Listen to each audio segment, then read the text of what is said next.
You don't belong anywhere near that amount of money. The words landed with the cold certainty of someone convinced that appearance told the whole story, and for a brief second the entire lobby seemed to stop breathing. At exactly 10:14 on a warm Tuesday morning in downtown Charlotte, North Carolina, customers waiting beneath polished chandeliers turned toward the raised voice coming from the premium banking counter. Standing there was Naomi Brooks, a 45-year-old black woman dressed in dark jeans, clean white sneakers, and a charcoal sweater that looked comfortable rather than expensive. She carried no designer handbag, wore no sparkling jewelry, and made no effort to announce herself. That had been intentional. For nearly 2 decades, Naomi had built Crown Financial Holdings into one of the country's fastest-growing financial groups. But she had never forgotten how differently people treated someone they believed had no influence. This morning was never supposed to become a spectacle. She had entered the branch alone, greeted the receptionist with a polite smile, and requested a large withdrawal from her personal account after confirming her identity through the standard process.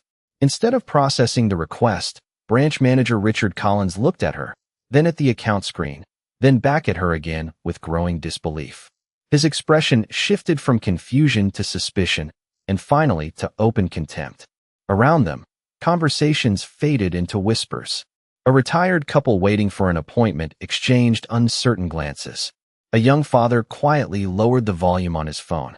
Even the tellers behind the polished counter slowed their work without realizing it. Richard stepped closer, folding his arms as though he had already reached a verdict. People don't just walk in dressed like that asking for this kind of withdrawal, he said loudly enough for nearby customers to hear. Naomi remained perfectly still. Please verify the account, she answered in an even tone. Everything you need is already in your system. Richard laughed once, short and dismissive. That's not how this works. The silence that followed became heavier than the accusation itself. Naomi neither argued nor defended herself. She simply met his eyes with a calm that seemed almost impossible under the circumstances. That composure only appeared to irritate him further. In a moment that stunned everyone nearby, he reacted in a way that instantly crossed every professional boundary expected inside a bank. Gasps spread across the lobby. A pen rolled off someone's desk and clattered onto the marble floor. No one spoke. No one seemed to understand what they had just witnessed. Naomi slowly turned her head back toward Richard, her expression unchanged. There was no anger in her face, no panic, no raised voice. Only a long, measured silence that somehow made the entire room feel smaller. Richard mistook that silence for weakness. Your transaction is over, he declared. Security can escort you out if necessary. Naomi looked at him for another quiet moment before asking a single question, her voice so calm that several people leaned forward just to hear it. Is that your final decision? Richard answered without hesitation. Absolutely. Somewhere behind the counter, a young teller named Emily Carter glanced at Naomi's customer profile on her monitor, and what she noticed caused her heartbeat to quicken. Before she could say a word, Richard reached across the desk and blocked her screen from view. Emily frowned, uncertain whether she had read it correctly. Naomi simply rested one hand on the counter, waiting with remarkable patience, while every passing second pulled the entire branch one step closer to a truth no one inside was prepared to face. Naomi did not move toward the exit.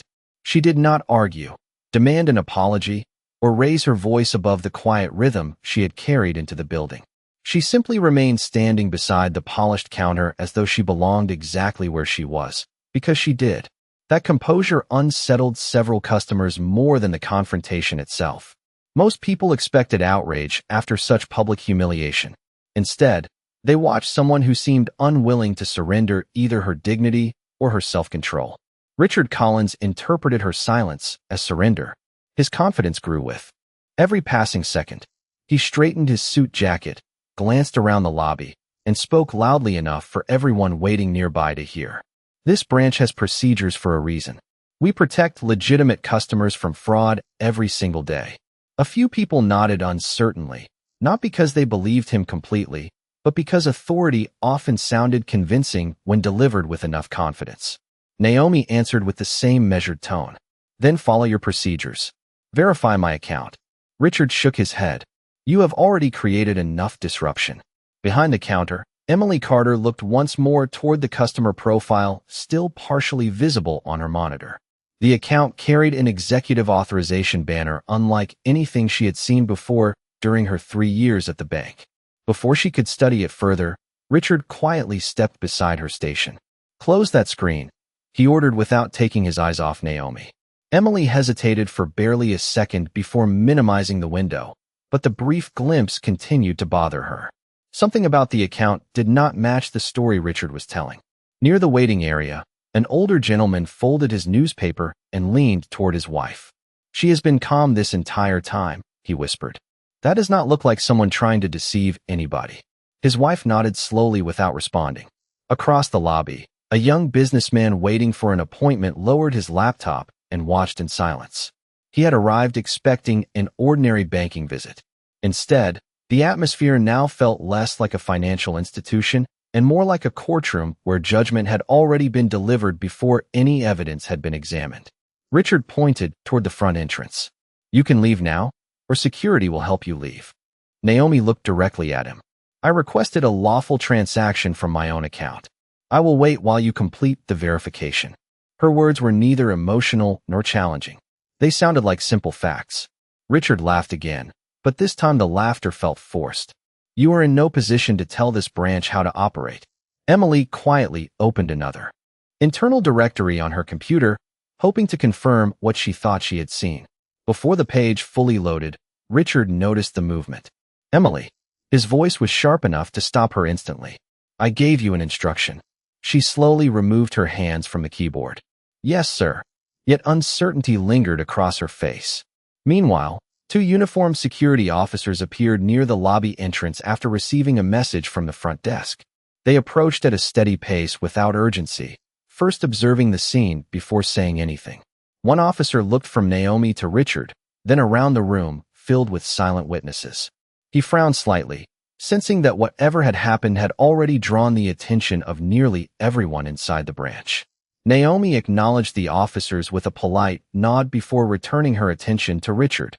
She reached into the pocket of her sweater, removed her phone, unlocked the screen, and held it calmly in one hand. She did not dial immediately. She simply looked at the display for a moment, almost as if giving the room one final opportunity to choose fairness over assumption before the next decision changed everything. Naomi let the phone rest quietly in her hand without placing a call. The movement alone seemed to irritate Richard more than any argument could have. He folded his arms again and looked toward the 2 security officers standing several feet away. "She has refused to cooperate," he announced with complete confidence. "Please escort her outside so we can return to serving our actual customers." Neither officer moved immediately. One of them, Michael Hayes, had spent nearly 15 years working private security, and experience had taught him that the loudest voice in a room was not always the most reliable one. He looked at Naomi first. "Ma'am, have you threatened anyone today?" Naomi answered with the same calm expression she had maintained from the moment she entered the branch. "No. I requested a withdrawal from my personal account and asked that it be verified according to policy." Michael nodded once before turning toward Richard. "Has she refused identification?" Richard answered too. Quickly. "That is no longer the issue." Emily heard those words and quietly looked down. Just minutes earlier, she had seen identification successfully linked to the customer profile before Richard interrupted the process. The contradiction settled heavily in her mind. Across the lobby, another customer, a middle-aged man wearing an expensive navy business suit, crossed his arms and muttered, "This does not sound right." His comment was not loud, but several nearby customers heard it and began exchanging uncertain looks. Confidence that had once favored the branch manager slowly started shifting toward the quiet woman standing alone at the counter. Richard sensed the hesitation spreading through the room and raised his voice again. "Everyone, please remain calm. We deal with attempted financial fraud more often than you realize." Naomi looked directly at him. "Then complete the verification and let the facts speak." Richard ignored the request entirely. Instead, he instructed another teller to suspend all activity related to Naomi's account until further notice. The young employee froze behind her terminal, clearly uncomfortable, but followed the instruction without speaking. Emily watched the transaction queue disappear from the system and noticed something unusual. The account had not been frozen. It had been marked with a restriction that required executive authorization before any changes could be made. She had never seen that level of protection before. Her curiosity overcame her hesitation. Quietly opening an internal employee directory on a second monitor, she searched the executive authorization code that had flashed across Naomi's profile. The result loaded almost instantly before Emily's eyes widened. She did not recognize the name attached to the highest level of corporate access, but she immediately understood one thing. Ordinary customers never received that designation. Richard noticed Emily staring at the screen. "Step away from that computer," he ordered sharply. Emily minimized the page before anyone else could see it, but the image had already burned itself into her memory. Something far larger than a disputed withdrawal was unfolding. Meanwhile, Michael, the senior security officer, remained exactly where he was. "Sir," he said carefully to Richard, "before we remove anyone, I would recommend confirming the account information." Richard shook his head with visible frustration. "That will not be necessary." Naomi finally spoke again. "Interesting." Richard frowned. "What is interesting?" She answered without changing her tone. "Every opportunity to verify the truth has been refused." The sentence lingered over the lobby like a quiet warning. Several customers lowered their phones after pretending not to watch. Others openly turned their chairs toward the counter. Nobody was leaving anymore. Whatever happened next had become impossible to ignore. Naomi unlocked her phone once more, selected a single contact from the top of her screen, and gently pressed the call button. She lifted the phone to her ear without taking her eyes off Richard, while the first ring echoed in the silence, and every person inside the branch unknowingly stood one decision away from watching the balance of power begin to change. The call connected before the second ring finished. "Good morning, Ms. Brooks," a calm female voice answered. "This is Claire Bennett." Naomi never looked away from Richard. "Claire, I am at the South Tryon branch. I have requested a routine withdrawal. I have presented identification. Verification has been repeatedly refused. I need you to begin Protocol 7.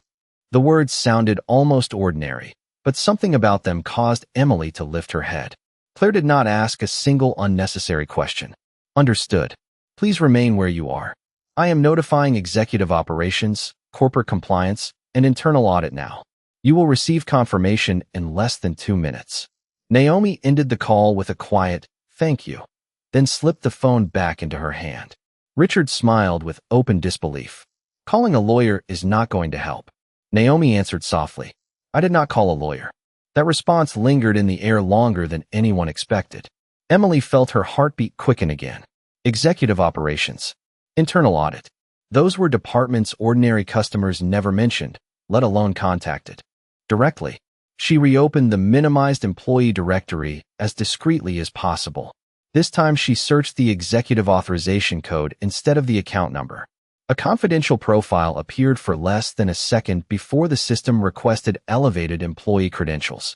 Even with the page partially hidden, Emily noticed one line displayed beneath the authorization banner. It read, "Executive access reserved." She quietly inhaled. Richard noticed her expression immediately. "Emily." She looked up. "Yes, sir." "Stop searching and return to your station." She obeyed, but uncertainty had already become conviction. Whatever Naomi Brooks represented inside the system, it was important enough that ordinary employees could not even view the complete record. Nearby, Michael, the senior security officer, watched the exchange carefully. He had been called to remove a disruptive customer, yet the only person speaking calmly was the woman everyone had been accusing. He turned toward Naomi. "Ma'am, are you comfortable remaining here while this is reviewed?" Naomi nodded once. "I have nowhere else to be." Richard shook his head impatiently. "There is nothing to review." Michael answered without raising his voice. "Then confirming the account should settle this quickly." Richard did not respond. Around the lobby, customers who had remained silent finally began speaking to one another.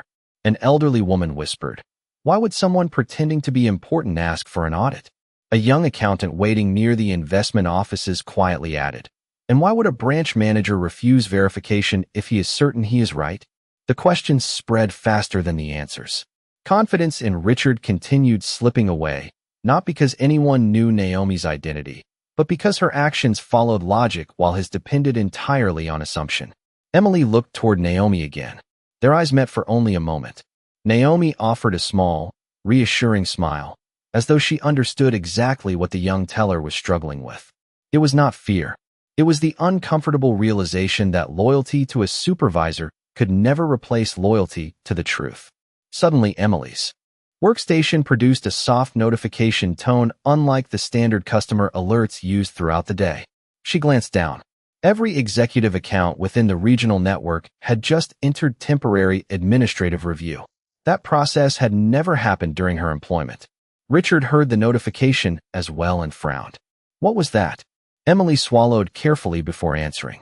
I have never seen this alert before. Another notification appeared, followed almost immediately by a third.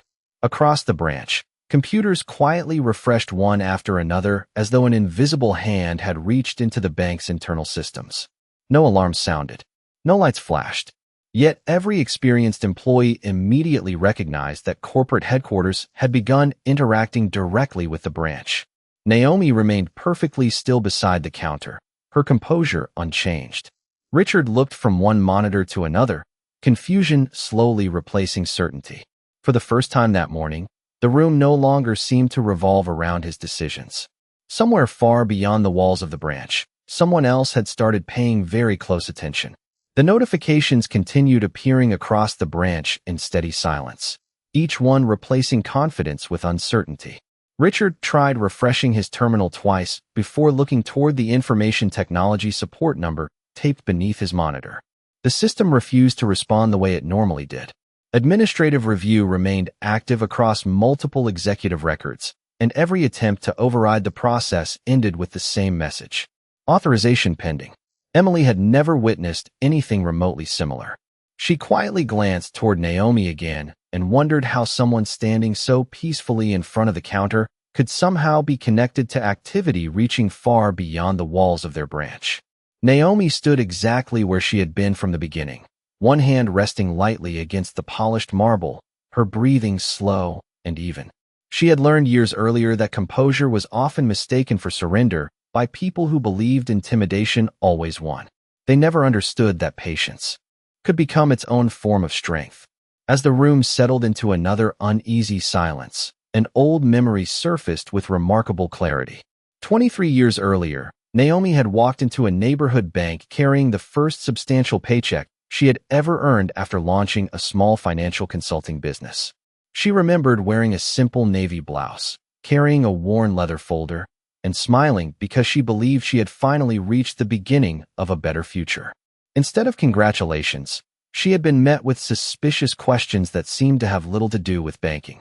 She had been asked repeatedly whether the check belonged to her, whether someone else had authorized the deposit, and whether she understood the amount printed on the document. While other customers completed their transactions in minutes, she had waited nearly 2 hours before anyone apologized for the delay. Walking back to her car that afternoon, Naomi had made herself one quiet promise. If she ever built an institution of her own, no customer would be judged before they were heard. That promise had followed her through every promotion, every acquisition, every difficult negotiation, and every board meeting. It had become more valuable than any title printed beside her name. The memory faded as another notification sounded inside the branch. Richard finally broke the silence. "This is getting ridiculous," he muttered, though his voice lacked the certainty it had carried only minutes earlier. Michael, the senior security officer, answered carefully. Sometimes waiting for the facts is faster than forcing the wrong decision. Richard did not reply. Instead, he walked toward Emily's workstation. "Tell me exactly what you are seeing." Emily hesitated. She knew the truthful answer might create more questions than it solved. "The executive review is expanding," she admitted. "It appears to be directed from corporate headquarters." Richard frowned. "That has nothing to do with this customer." Emily looked toward Naomi before speaking again. "I am no longer certain that is true." Several customers exchanged quiet glances. Nobody laughed. Nobody interrupted. The atmosphere had shifted completely. Earlier that morning, many had assumed they were watching an ordinary disagreement between a manager and a customer. Now they felt as though they were witnessing the final moments before an important truth surfaced. Naomi calmly unlocked her phone once more. A new message from Claire Bennett appeared across the screen. "Executive operations confirmed. Regional leadership connected." Compliance team active. Estimated arrival, for minutes. Naomi read the message without changing her expression, then locked the phone again. She did not announce what it said. She did not need to. The confidence she carried seemed to answer every unspoken question in the room. Richard noticed the faint movement and tried one final time to reclaim control. Whatever game you are playing ends today, he declared. Naomi met his eyes with quiet certainty. No, she replied. Today is simply the day the truth arrives. Those words settled over the branch like the first distant sound of approaching thunder, and for reasons none of them could fully explain, everyone inside instinctively stopped looking toward the exit and started looking toward the front doors. Every eye in the branch drifted toward the entrance, but no one walked through the doors. The change began somewhere nobody could see. Computer screens refreshed almost in perfect rhythm. Internal messaging windows appeared and disappeared without anyone touching a keyboard. Richard stared at his monitor as new authorization notices replaced the controls he normally used every day. He clicked through one menu after another, only to discover that several administrative functions had quietly become unavailable. This has to be a system error, he said, though the confidence in his voice had almost disappeared. Emily carefully examined the status banner stretching across the top of her screen. It no longer displayed a routine operational message. Instead, it read, Executive Oversight Active. Local administrative changes restricted. She had never seen those words before. Michael, the senior security officer, noticed the expression on her face. What does that mean? Emily answered honestly. I do not know. No headquarters controls this level of review. Naomi remained exactly where she had been since entering the branch. She neither celebrated nor reacted to the growing uncertainty around her. Her patience was no performance. It was discipline developed through years of leading thousands of employees and making decisions that affected entire communities. She understood something Richard still did not. Real authority never needed to announce itself. It simply arrived when the time was right. Her phone vibrated softly again. Another message from Claire Bennett appeared. Executive operations fully engaged. Regional president connected. Human resources leadership standing by. Internal ethics committee reviewing live reports. Naomi read the update and quietly placed the phone back into her pocket. Richard watched the movement with growing frustration. You keep acting like someone important is coming, he said. Naomi answered without hesitation. Someone already has. The sentence puzzled everyone except Naomi herself. Across the lobby, the customers who had once been waiting impatiently for appointments had stopped checking their watches altogether. An older veteran folded his bank documents and quietly observed the unfolding scene. A college student sitting near the investment offices whispered, I think she knew this would happen. The retired woman beside him replied, No, I think she hoped it would not. Emily looked at Naomi once again and suddenly noticed something she had overlooked all morning. Naomi had never once asked for special treatment. She had only requested that the normal verification process be followed. Every complication had come from decisions made after that request. The realization settled heavily on Emily's conscience. Richard reached for the branch telephone and attempted to contact regional support directly. The line connected almost immediately before a recorded message interrupted him. This office is currently assisting executive operations. Please remain available for further instructions. Richard slowly lowered the receiver. For the first time that morning, nobody in the room looked toward him for answers. Michael crossed his arms, thoughtfully but remained relaxed. Sir, he said respectfully, I think the best course now is to wait. Richard looked around the lobby and realized every conversation had stopped. Customers, employees, and security officers were all watching in complete silence. Even the usual background sounds of printers and keyboards seemed strangely distant.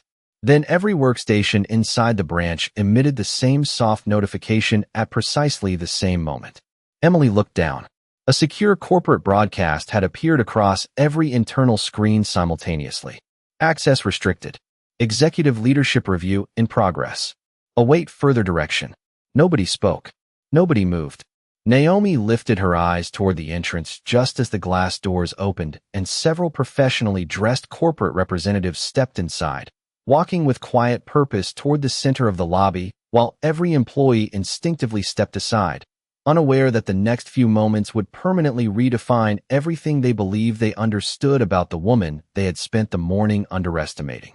The conversation inside the branch ended the moment the corporate delegation reached the center of the lobby. Three executives in dark business attire walked directly past the customer service desk without acknowledging anyone else. Leading them was Regional President Daniel Mercer, followed by Claire Bennett and the company's Vice President of Human Resources, Angela Foster. Richard stepped forward immediately, eager to reclaim control. "Thank goodness you are here," he said. "This customer has disrupted operations all morning." Daniel did not answer. He continued walking until he stopped in front of Naomi. Then, in complete silence, he offered a respectful nod. "Good morning, Ms. Brooks," he said. "I apologize that you had to experience this." The words seemed to remove every remaining sound from the room. Richard blinked once, convinced he had misunderstood what he had heard. Emily looked from Daniel to Naomi, and suddenly every unanswered question from the past 20 minutes aligned perfectly in her mind. Claire Bennett stepped beside Naomi. "Executive Operations has completed the preliminary review," she said calmly. "All communication logs, system records, and employee activity have been preserved." Naomi acknowledged her with a slight nod. "Thank you, Claire." Richard forced an uneasy laugh. "There has obviously been some misunderstanding." Daniel finally turned toward him. "There has indeed been a misunderstanding." He paused long enough for every employee and customer to focus on his next sentence. The misunderstanding was believing that Ms. Naomi Brooks required permission to be treated with dignity. Richard's expression drained of confidence. Who is she?" Nobody answered immediately. Instead, Claire handed Naomi a slim electronic tablet containing the executive incident report. Naomi reviewed the first page before returning it. She looked toward Richard with the same calm expression she had carried since entering the building. "You never asked who I was," she said quietly. "You decided who I could not be." Richard attempted to respond, but no words came. Daniel spoke instead. "Ms. Brooks is the Chief Executive Officer of Crown Financial Holdings, the parent company that owns this banking network." Audible gasps spread across the lobby. One customer slowly removed his glasses as though seeing the room differently. Another quietly shook his head in disbelief. Emily closed her eyes for a brief moment, remembering the executive authorization banner she had tried to investigate. Michael, the senior security officer, simply exhaled and nodded to himself. Suddenly, every unusual notification, every system restriction, and every confidential message made perfect sense. Richard stared at Naomi, searching desperately for some sign that this was impossible. She met his gaze without anger. "You believed my clothing defined my credibility," she said. "You believed my appearance justified your assumptions. Yet you never verified the one thing that mattered. The facts." No one interrupted her. "You refused the very procedure that would have answered every question within minutes." She allowed the silence to settle before speaking once more. "You did not deny a transaction today. You denied respect to the person responsible for every paycheck issued from this building." The sentence landed with quiet finality. Nobody applauded. Nobody celebrated. The moment carried too much weight for that. Richard lowered his eyes toward the polished floor, his earlier certainty replaced by visible disbelief. Around him, employees who had followed his instructions now understood that the branch had not failed because of a complicated policy or a technical error. It had failed because one decision had been made before a single fact had been confirmed. And standing in the center of the lobby, Naomi Brooks had revealed that true authority never depended on announcing itself. It simply waited until everyone else had finished revealing who they really were. Silence lingered for several long seconds before Daniel Mercer turned to Angela Foster from Human Resources. "Please begin the executive response procedure," he said calmly. Angela nodded once and opened a secure folder on her tablet. "Effective immediately," she announced. "All administrative authority assigned to branch manager Richard Collins is suspended pending the completion of a formal investigation. His system credentials, supervisory privileges, and management access are being disabled according to corporate policy." Almost instantly, Richard's workstation logged him out. The identification badge clipped to his jacket emitted a soft tone before its access indicator changed from green to red. No dramatic alarm sounded. No one raised a voice. The quiet notification somehow carried far more weight than any public argument ever could. Around the lobby, Employees looked from their own screens back to Richard with expressions that mixed disbelief, concern, and reflection. Daniel continued speaking with the same measured professionalism. This review is not based on a single mistake. It concerns a series of decisions made without following established verification procedures and without maintaining the standards of respect expected throughout this organization. Richard opened his mouth as if searching for an explanation, but every sentence seemed to disappear before reaching his lips. The certainty that had guided him all morning had vanished. Naomi watched without satisfaction or resentment. There was only quiet resolve in her expression. She had not come to humiliate anyone. She had come expecting a routine banking transaction. Claire Bennett stepped toward Emily Carter. Your activity log shows repeated attempts to complete the proper verification process, she said. Emily looked surprised. I only tried to follow the information on the screen. Claire offered a small smile. That is exactly what policy requires. Emily lowered her eyes for a moment, visibly relieved. Michael, the senior security officer, also received a brief acknowledgement from Daniel. Thank you for choosing observation over assumption, Daniel said. Michael nodded respectfully. Facts usually arrive if we give them enough time. Several customers quietly exchanged approving glances. The elderly gentleman who had questioned the situation earlier folded his paperwork and smiled gently. That is how leadership should work, he murmured to his wife. Nearby, the young businessman closed his laptop without ever opening it again. Whatever appointment had brought him into the branch had become secondary to the lesson unfolding before him. Angela continued reviewing the incident report. Corporate compliance has preserved all security footage, transaction records, employee communications, and system activity from this morning, she explained. The review will determine appropriate personnel actions consistent with company policy. Every employee listened carefully. Nobody interrupted. Naomi finally stepped forward one pace, not toward Richard, but toward the entire branch. This company was built on trust, she said. Customers trust us with their savings, their businesses, their retirement plans, and often their hopes for the future. That trust disappears the moment we decide who deserves fairness before we verify the truth. Her words settled over the lobby with quiet authority. Policies exist to protect people, she continued. The moment policy becomes an excuse for prejudice, it stops protecting anyone. Emily felt those words more deeply than anyone around her. She realized that integrity was rarely tested during easy transactions. It revealed itself during uncomfortable moments when assumptions competed against evidence. Daniel closed his tablet and looked around the room. Normal operations will resume shortly, he announced. However, every employee in this region will complete additional training on professional conduct, customer dignity, and unbiased decision-making. Today will become a case study, not because someone important walked into this branch, but because every customer deserves to be treated with the same respect whether they are recognized or completely unknown. No one objected. The branch that had begun the morning with certainty now stood united in quiet reflection, understanding that the greatest correction taking place that day was not inside the computer systems, but inside the people who had witnessed how quickly assumptions could eclipse judgment and how powerfully simple fairness could restore it.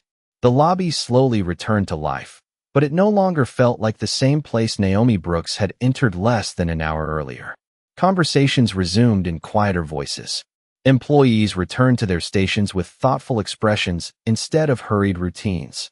Customers who had planned to leave early remained where they were for just another moment, as though they understood they had witnessed something larger than an internal corporate review. Naomi finally approached the customer service counter again. Emily greeted her with steady eyes this time. Ms. Brooks, she said sincerely, may I complete your transaction the way it should have been completed from the beginning? Naomi smiled warmly. Yes, thank you. Within moments, the verification was processed exactly according to company policy. No complications appeared. No unusual questions were asked. The account information matched perfectly, just as Naomi had said from the very beginning. Emily quietly handed over the completed paperwork. Everything has been verified. Naomi accepted it with a grateful nod. That is all I ever requested. Those simple words echoed more powerfully than any speech could have. They reminded everyone in the room that the entire morning had changed because a straightforward procedure had been replaced by assumption. Daniel Mercer looked across the branch one final time before addressing the employees. Today will not be remembered because our chief executive officer visited this location, he said. It will be remembered because every customer deserves the same fairness she demonstrated while standing here. Angela Foster closed her tablet and added, professional excellence begins long before someone important walks through the door. It begins with the very first person you greet each morning.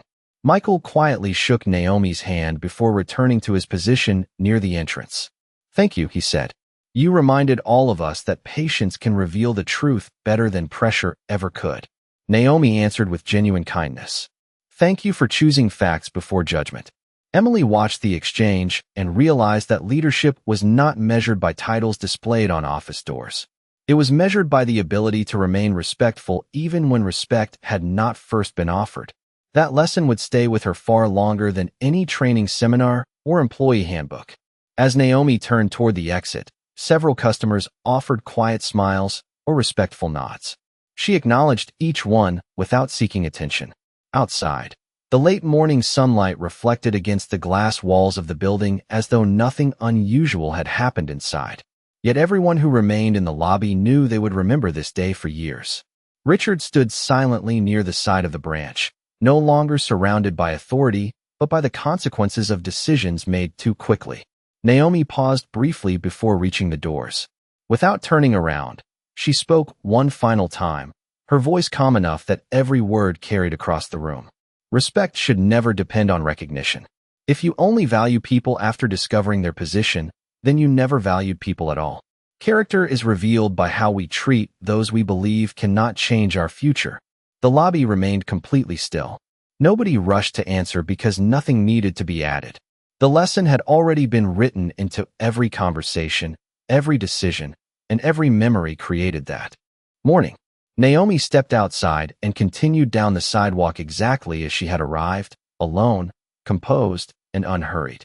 She had not raised her voice. She had not demanded admiration. She had simply insisted that truth be given the opportunity to speak. Behind her, an ordinary bank branch carried on with its day, but the standard inside its walls had quietly changed forever. From that morning forward, the employees would remember that dignity was never a privilege reserved for the powerful. It was the first responsibility owed to every person who walked through the door, whether they were recognized by name or completely unknown.